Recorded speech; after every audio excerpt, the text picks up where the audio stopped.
Alright, so I think this was a requested one a little while back, and it's taken me this long because I kind of wanted to take a slightly different approach to it, which is The Rocketeer is a movie that I had heard about a lot from a lot of people, and what I kept hearing from those people was how they grew up with it. And it was something that they pretty much is one of those movies that we all have where it's you have that group of movies that you've kind of known your whole life.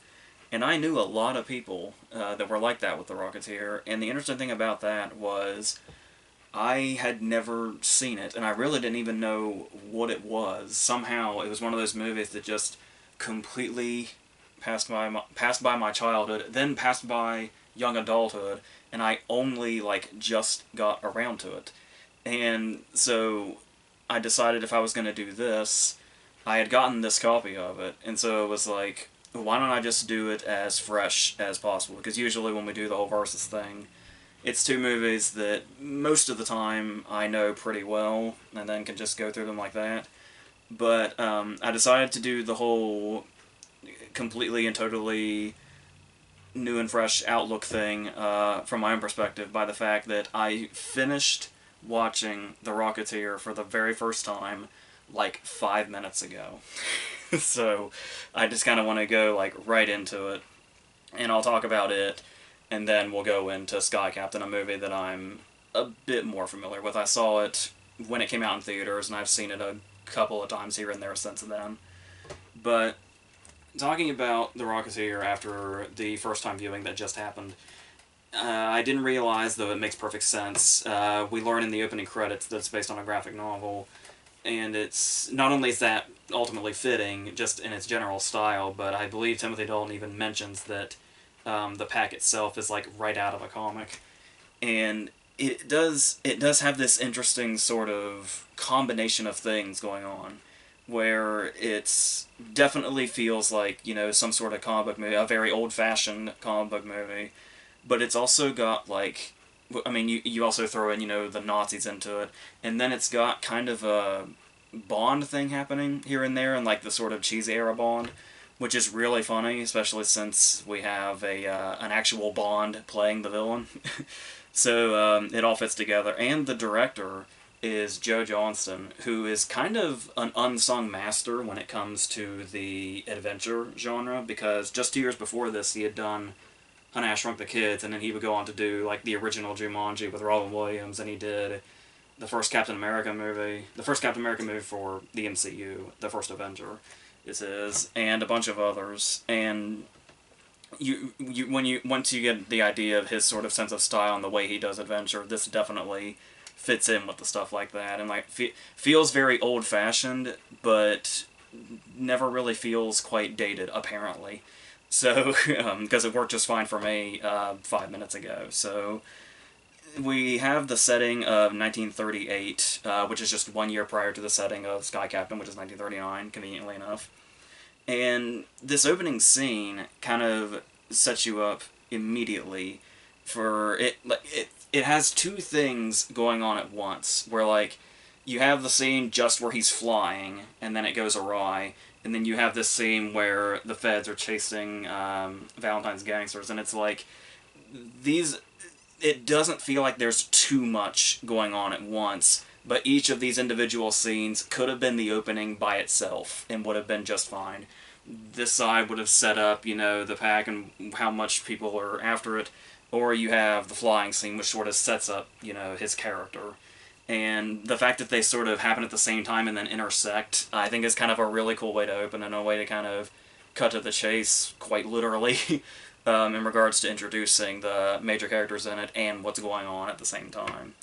And I also like the way they put a little bit it's like such a fantastical story, but they also put like those real life elements into it by like actually having the pack come from Howard Hughes, who's actually like a major character in the movie, in this case played by Terry O'Quinn, an unexpected casting choice, but one that works pretty well. And once we meet the main character, I can see a criticism where it's like, he's not, like maybe he doesn't have enough charisma, but that kind of suits the heroes of the era that they seem to be evoking here. where there's not a whole lot that Billy Campbell has to do, really, other than what's on the script, and everything happening around him will work by itself. And as I can see how that, some people often have complaints about how in movies like this, protagonists should be one of the more interesting characters, but they're usually one of the more bland. But for some reason, with cases like this, that kind of thing has just never really bothered me, because I don't think it's all that necessary. Like, I don't think the movie is. I mean, there would be a certain, maybe, like, heightened sense to the stuff to have that at its center, as well as everything going on. But I don't think it's, like, mandatory for a hero to work and have to be, like, the most charismatic character in the movie. Especially when he's got things attached to him that make him what he needs to be the hero of the movie. So you've got some of the side characters, like Jennifer Connelly being the love interest, which in another case would probably be like a really, basic role to take on. But the interesting, while she does get to have some great moments here and there, particularly when she breaks the vase over Timothy Dalton's head and says, I finally got to, work with Neville Sinclair, is really great. But really just her appearance and her vibe in general, Jennifer Connelly has this amazing way of blending into any era. Have you noticed? Because this is set in the 30s, and just immediately when you see her, she looks like she belongs. Like, she looks like she walked out of, like, an old picture or something. And I think A Beautiful Mind starts in, like, the late 40s? And that worked. And then Inventing the Abbots is, like, the 50s. And then you jump forward a few decades, and you get, like, Career Opportunities with Frank Whaley, where she's supposed to be, like, the modern girl next door. And it's, like, in every single one of these eras, she can just blend in and belong, and take on, like, those different sort of, just the way about those characters, and it's amazing that she can do that. And then you've got the villain of the movie. There's multiple villains, but our main villain is somebody who's been mentioned a few times now, and that is Timothy Dalton as Neville Sinclair, this really arrogant Errol Flynn-esque actor. And first off, I love that we have a movie with all these different, fantastical plots going on, and the villain at the center of it is just an actor that's way too full of himself. There is so much gold you can do with that. And Dalton and everybody involved in the movie found it. And we get this. It's because there's the different ways they handle it, where as far as, like, the movie aspect of it comes from, because I've mentioned this a lot, where there's always something about movies that sort of evoke a love of movies in them that makes them even better.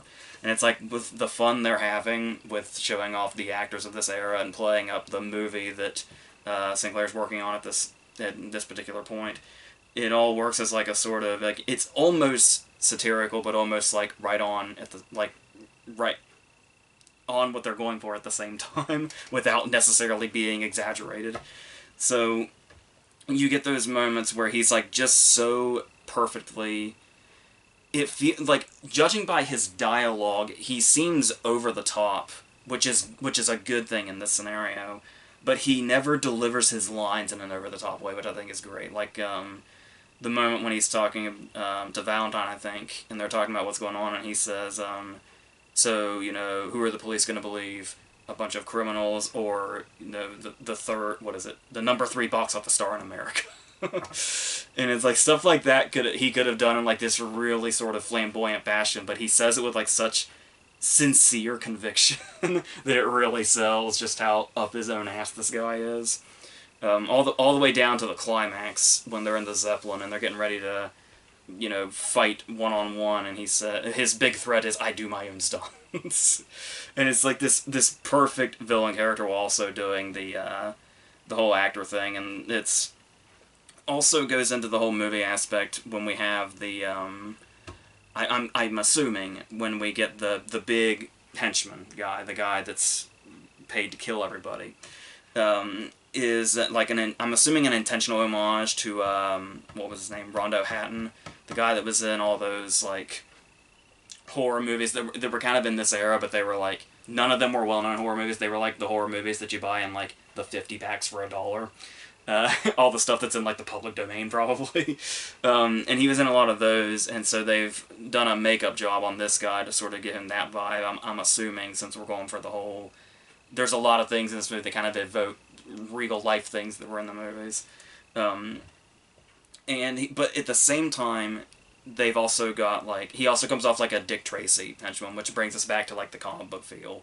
So it's like combining the whole movie aspect and the comic book aspect all in one, and you have those things like that character that meet it in the middle, that just sort of make it feel like this whole product that where everything is gelling together and just works as a whole, which is great. And even sometimes when they get like way over the top, like they go over the top without us even having to see it, where it's after when he kills John Polito, and we only see like the top half of his body laying there, but we keep hearing in dialogue that he was broken in half by this guy, and just by the sight of this guy we believe it. So there's that, and there are moments here where what I really love about the movie is that how sincere it is about, portraying the era and kind of staying in that sort of mindset without necessarily going to the self-awareness thing, because there is some stuff that they acknowledge, like the fact that they acknowledge that the helmet looks ridiculous. So you get like the moment when he like sees it for the first time and he's kind of taken aback by it, and then Alan Arkin says something like, "You look like a hood ornament," when he asks him how he looks, and it's like the fact that they acknowledge the sort of, when you're doing the superhero thing for the first time, there's a good chance you look ridiculous, and they do touch on that. And then I like the way they sort of subvert the thing where the love interest finds out that the hero is the hero, their boyfriend or whatever is the hero. And he has this big confession where he does the whole, brace yourself, but I'm the Rocketeer. And it turns out that she hasn't been reading the papers or heard any of the news, so her response is just, "I don't know what that means. I don't know who that is." So I thought that was like a nice take on that also. But talking about that, despite the fact that we have some moments like that where they kind of subvert what you're thinking, we're in a time now in 2020 where the self-awareness thing is like at an all-time high, and it's what everybody wants to do, and it's like people are almost afraid to do something old-fashioned now without calling out that it's old-fashioned. And so it's really nice to look at something like this and go back to this, where they're not afraid to just be that thing. And it's like, and I get, where the acclaim comes from for stuff that is self-aware, but you just see it so much now, and it's like, it's kind of overplayed at this point. So like to go back to something like this that feels like it's just trying to do that thing and not trying to be above it, there's something really charming about that now, especially in cases like today, because there were some other like, comic booky superhero type movies that came out, because we talk about how the superhero genre like really took off to the point that it is today with stuff like X-Men, and then a couple years after X-Men was Sam Raimi's first Spider-Man movie, and then now we're at, where we are in like the Marvel universe and all that stuff, and DC starting to get creative with what they're doing finally. And here though we had stuff like The Shadow with Alec Baldwin or The Phantom with Billy Zane coming out prior to X-Men putting us back where we needed to be.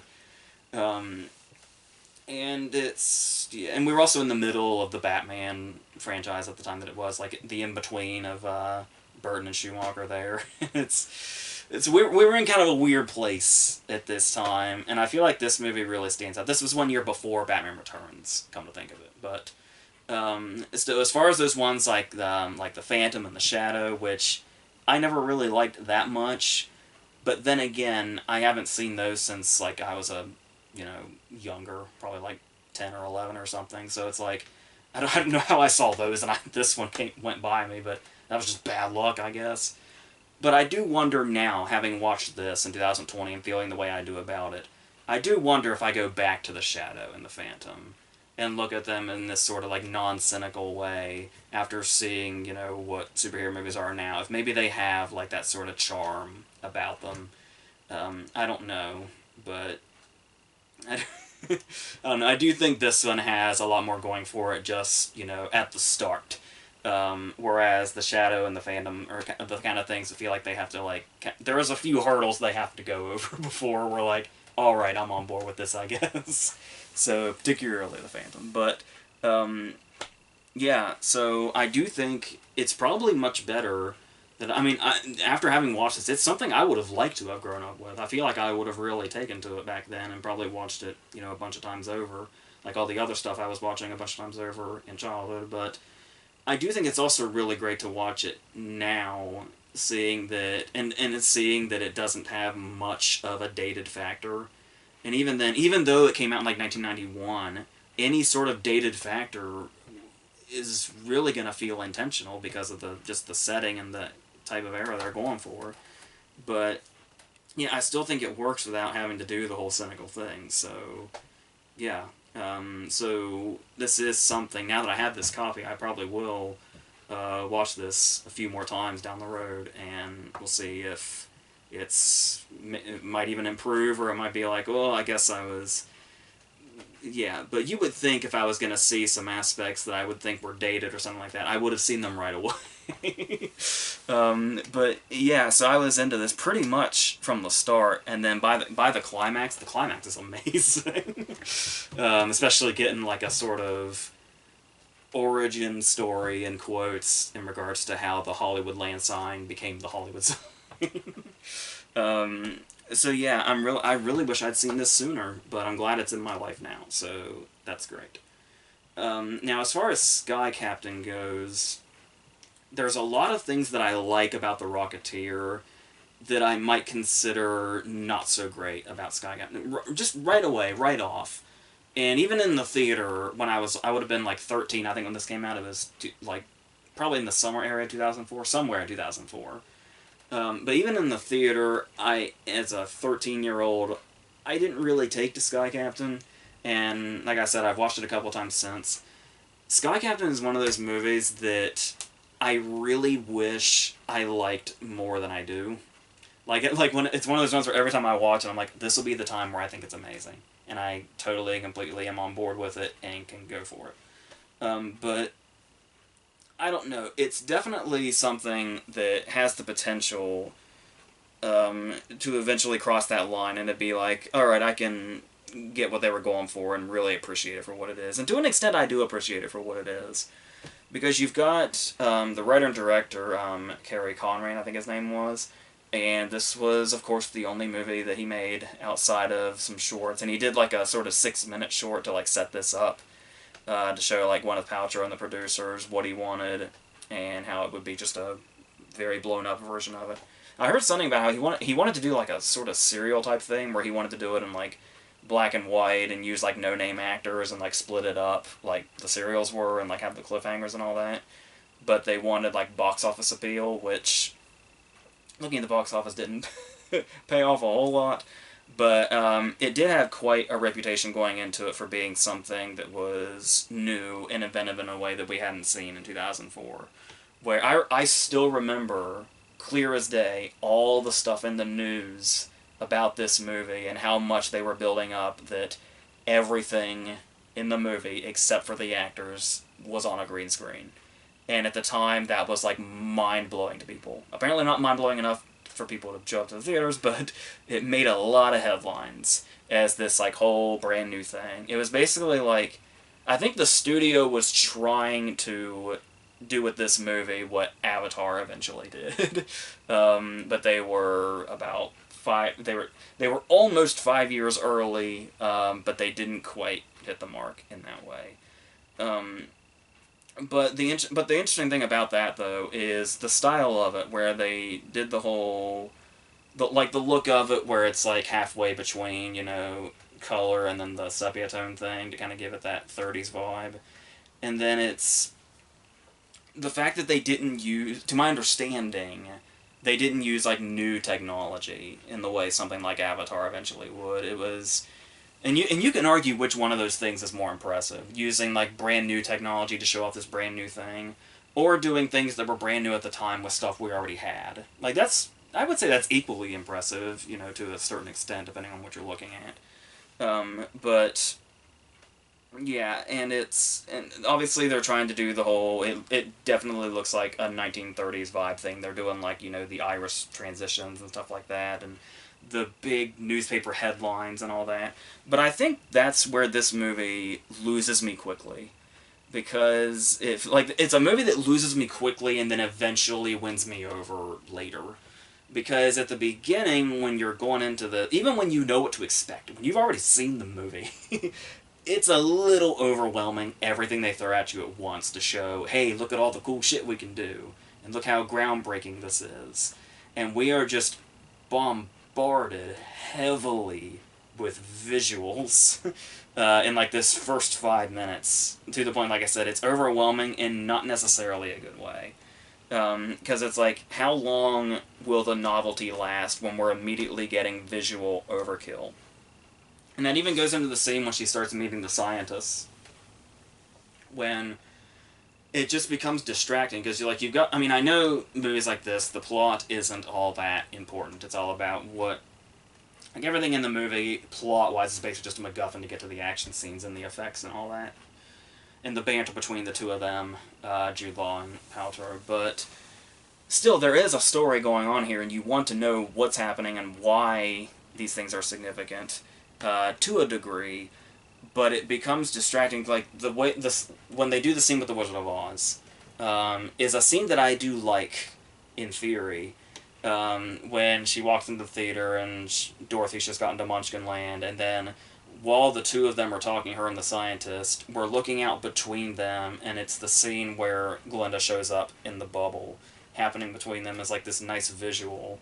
And with this kind of the score in that scene, acting as the score for the scene in Sky Captain, it works, but it's also like, you're so looking at the visual of it and that technique of it, you're not paying attention at all to what that scientist is saying, and he's driving the plot here. And like I said, they really, it's like it's way overkill, and there's even stuff where they're trying so hard to do like the visual of it. There's times where they just end up looking ridiculous. There's the moment where it's clearly they're going for some sort of old-fashioned thing, when Michael Gambon's on the phone, and when we hear on the other side of the phone, the camera's like zooming in on it. But the only way the camera can zoom in on the phone is if Gambon is screaming into the phone like he's screaming at somebody, but he's got it turned like away from his ear. It's like, I get what they're going for with the visual, but when you have to have an actor clearly do something that looks that ridiculous to get to that effect, that's all we're looking at. So it's like, it's really showing their hand when it should be stuff that sort of like just sort of blends in, and we just sort of go with it. And stuff that's so good and sucks us in so much that it's not constantly occurring to us that it's being done strictly for a visual and nothing else. And then that makes the whole thing feel so empty. And all of this is before Sky Captain himself even shows up. And then we get, the giant robots coming in, like a bunch of iron giants coming in, looking like World War II imagery and stuff like that.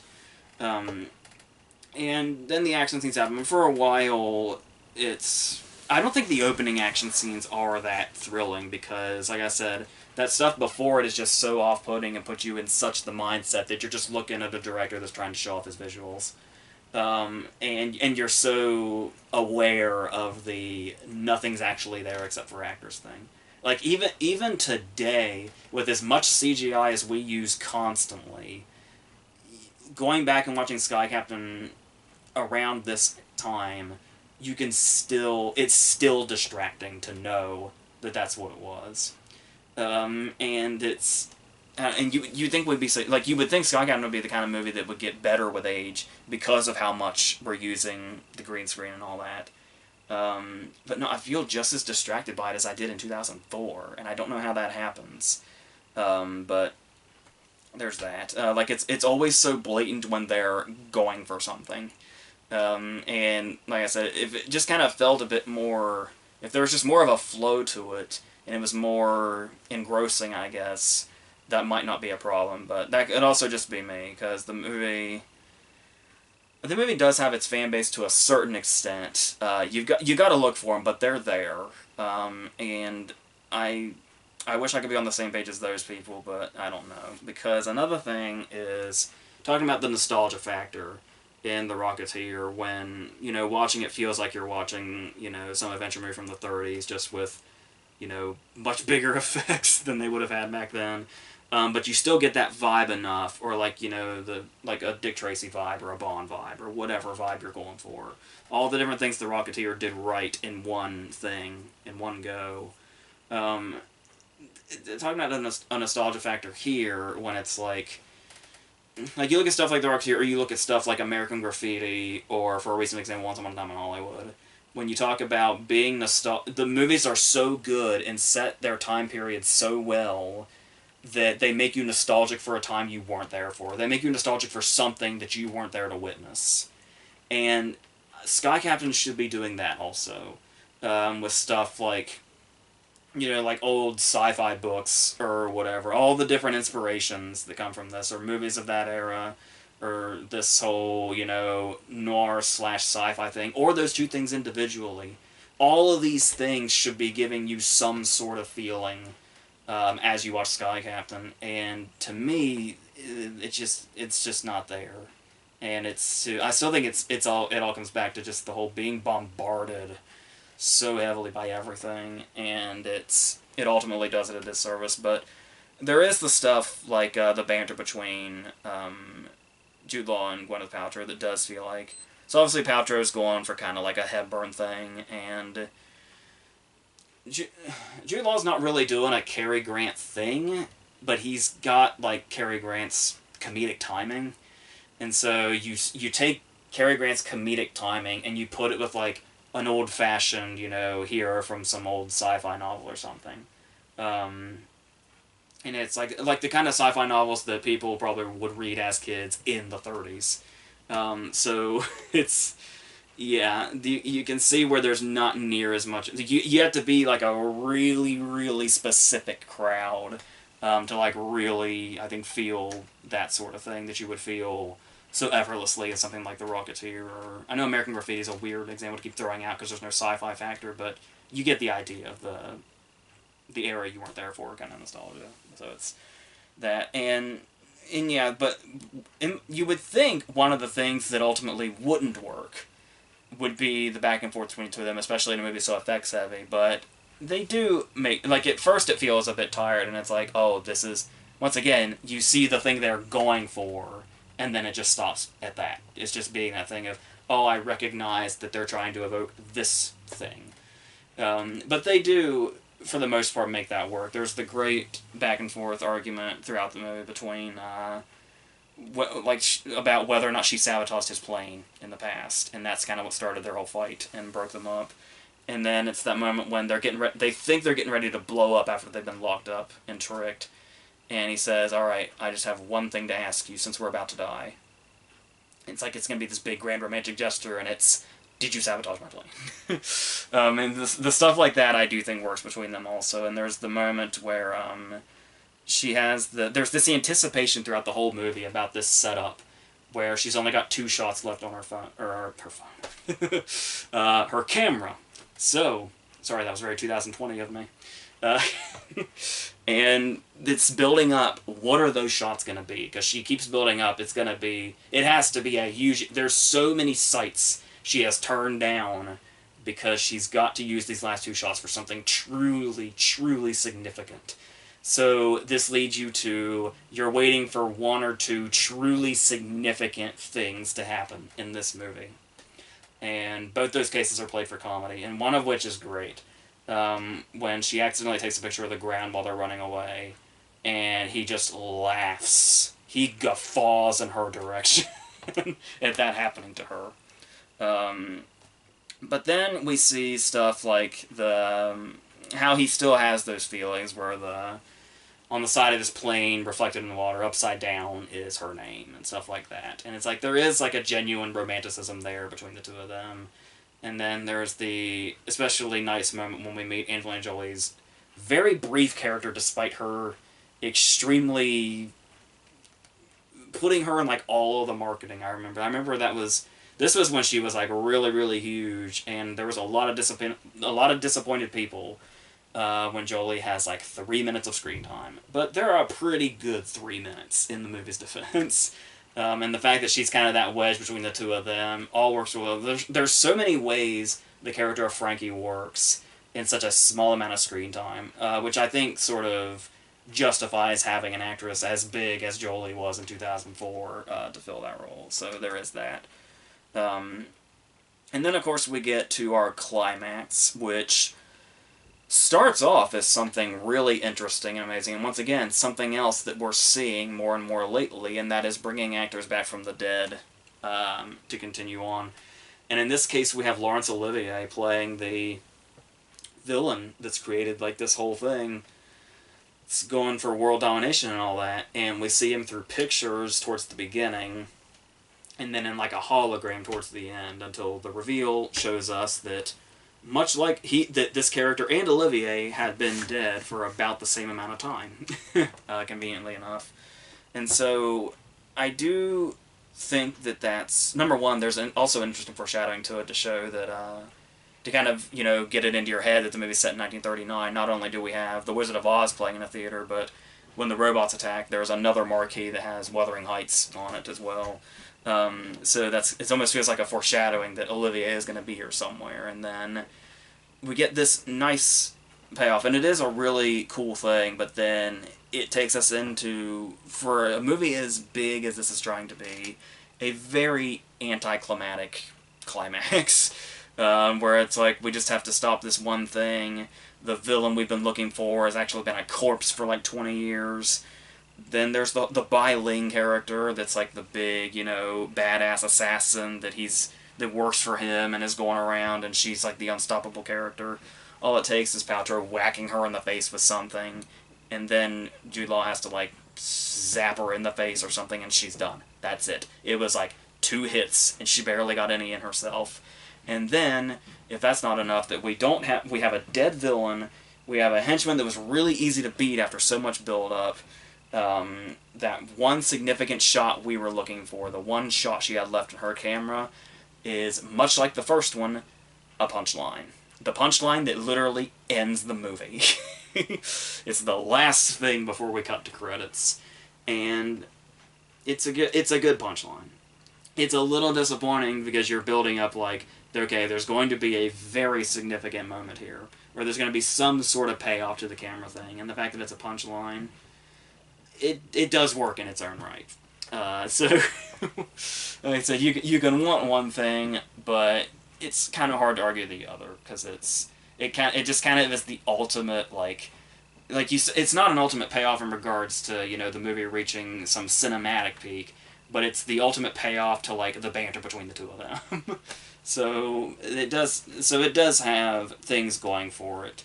And Giovanni Ribisi is, you know, nice as the tech guy for Sky Captain, even if his rescue that we've been building up to isn't much of a rescue in the long run. It's all just kind of they just kind of threw a whole bunch of stuff out as far as the climax went, but yeah, but there is some stuff in here, and like I said, you really got to appreciate, you know, the ambition and the approach to it. Like I said, it was just it was trying to do a little too much at once, and it really wanted us to love its concept. It's basically like a puppy with really big eyes, this movie is, where it's like, it really desperately wants you to love the things that it's doing, and it's like, you know, you can appreciate it, but, you know, yeah, so, needless to say, I do think the Rocketeer definitely fits more as far as the, you know, sort of storybook hero and the very fantastical story and all that other stuff. So that's how I feel about these in a nutshell. So I think the next one is going to be, we're going in Elmer Leonard territory.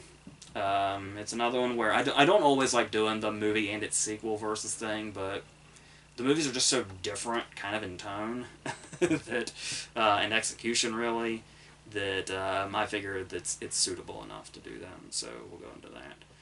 And then, yeah, and then, you know, reviews like The Invisible Man and stuff like that will be coming, and all the other stuff that's to be expected. So until all that stuff, I think we're done here.